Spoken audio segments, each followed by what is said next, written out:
દર વર્ષે કૃષ્ણ પક્ષની અષ્ટમી તિથિએ કૃષ્ણ જન્માષ્ટમી ઉજવાય છે. આ વખતે કૃષ્ણ જન્માષ્ટમીનો તહેવાર 26 ઓગસ્ટે એટલે કે આજે ઉજવવામાં આવી રહ્યો છે.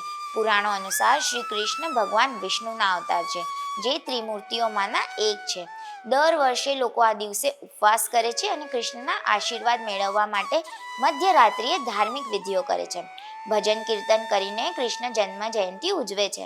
આ દિવસ માટે મંદિરોને વિશેષ રીતે શણગારવામાં આવે છે.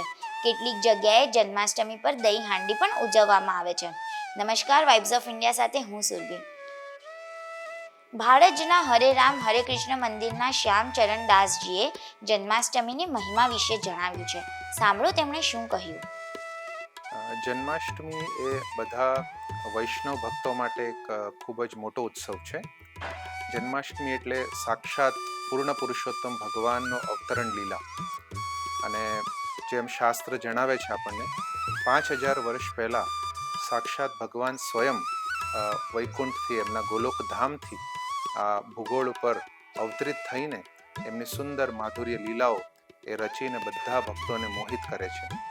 તો જ્યારે ભગવાન અવતરણ લે છે એ એક સંપૂર્ણ સમાજ માટે કલ્યાણકારી કાર્ય હોય. જેમ ગીતામાં ભગવાન કૃષ્ણ કહે છે કે પરિત્રાણાય સાધુના વિનાશાય ચ દુષ્કૃતામ ધર્મ સંસ્થાપનાર્થાય સંભવામી યુગે યુગે. એટલે ભગવાન સ્વયં જ્યારે જન કલ્યાણ માટે એમને એક મન બનાવી લીધું હોય છે, કાં તો એ સ્વયં અવતરણ લેતા હોય છે, કાં તો એમના એક ખૂબ જ નિજ પાર્ષદને મોકલતા હોય છે અને સંપૂર્ણ સમાજને ભગવાન પ્રતિ, એમના પોતાના લીલા પ્રતિ આકર્ષિત કરવા માટે ભગવાન જે છે એમના દિવ્ય લીલાઓનો પરિચય બધા સમાજના ભક્તોને આપીને એમનો સંદેશો આપવા માટેનો આ એક લીલા રચે છે. એટલા માટે આપણે જોયું હોય તો જે ભગવાન કૃષ્ણ જે છે એ જન્માષ્ટમીમાં એક આપણા જેવા સામાન્ય માતા પિતાના ગર્ભમાંથી નથી જન્મ્યા.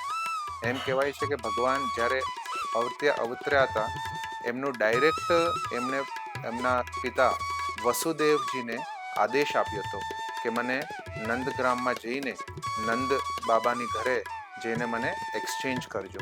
એટલે આપણે આમ સામાન્ય રીતે જોવામાં નથી આવતું કે કોઈ બાળક જન્મે અને તરત એના માતા પિતાને કંઈક વાતચીત કરી શકે અને એમને કંઈક આદેશ આપી શકે. એટલે ભગવાનની જે લીલા છે એ બહુ જ મધુર છે અને બહુ જ દિવ્ય છે. અને એટલા માટે જન્માષ્ટમી જે છે એ બધા વૈષ્ણવ ભક્ત માટે સૌથી મોટામાં મોટું ઉજવણી ગણવામાં આવે છે. ભક્તો તેમની ભક્તિ પ્રમાણે જન્માષ્ટમીના ઉપવાસ કરે છે. ભગવાન શ્રી કૃષ્ણની વિશેષ પૂજા કરવામાં આવે છે. બાળ ગોપાલનો જન્મ મધ્યરાત્રિએ થયો હતો, તેથી જન્માષ્ટમીની મધ્યરાત્રિએ ઘરમાં હાજર લાડુ ગોપાલની મૂર્તિનો જન્મ થાય છે. પછી તેમને સ્નાન કરાવી સુંદર વસ્ત્રો પહેરાવવામાં આવે છે. પુષ્પ અર્પણ કરવામાં આવે છે અને ધૂપ અને દીવાથી પૂજા કરવામાં આવે છે. કાન્હાને ભોજન અર્પણ કરવામાં આવે છે. તેમને ખાસ કરીને દૂધ, દહીં અને માખણ ગમે છે, તેથી ભગવાનને ભોજન અર્પણ કર્યા પછી પ્રસાદ દરેકને વહેંચવામાં આવે છે. કેટલીક જગ્યાએ જન્માષ્ટમીના દિવસે દહીં હાંડીનું આયોજન કરવામાં આવે છે. ગુજરાત અને મહારાષ્ટ્રમાં દહીં હાંડીનું વિશેષ મહત્વ છે. દહીં હાંડીનો ઇતિહાસ પણ ખૂબ જ રસપ્રદ છે. કાન્હા બાળપણમાં ખૂબ જ તોફાની હતા. તે આખા ગામમાં તોફાનો માટે પ્રખ્યાત હતા.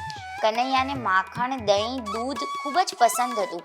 તેને માખણ એટલું ગમતું કે તે તેના મિત્રો સાથે મળીને ગામના લોકોના ઘરેથી માખણ ચોરીને ખાતા. કાન્હાથી માખણ બચાવવા માટે મહિલાઓ માખણના વાસણને ઊંચાઈ પર લટકાવતી હતી, પરંતુ બાલ ગોપાલ તેના મિત્રો સાથે મળીને પિરામિડ બનાવીને ઊંચાઈ પર લટકાવેલા વાસણમાંથી માખણ ચોરી લેતા હતા. કૃષ્ણની આ લીલાઓને યાદ કરવા માટે જન્માષ્ટમી દરમિયાન માખણનું એક વાસણ ઊંચાઈ પર લટકાવવામાં આવે છે. છોકરાઓ પિરામિડ બનાવે છે અને પછી મટકી સુધી પહોંચે છે અને તેને તોડી નાખે છે. આને દહીં હાંડી કહેવાય છે. જે છોકરો ટોચ પર પહોંચે છે તેને ગોવિંદા કહેવાય છે.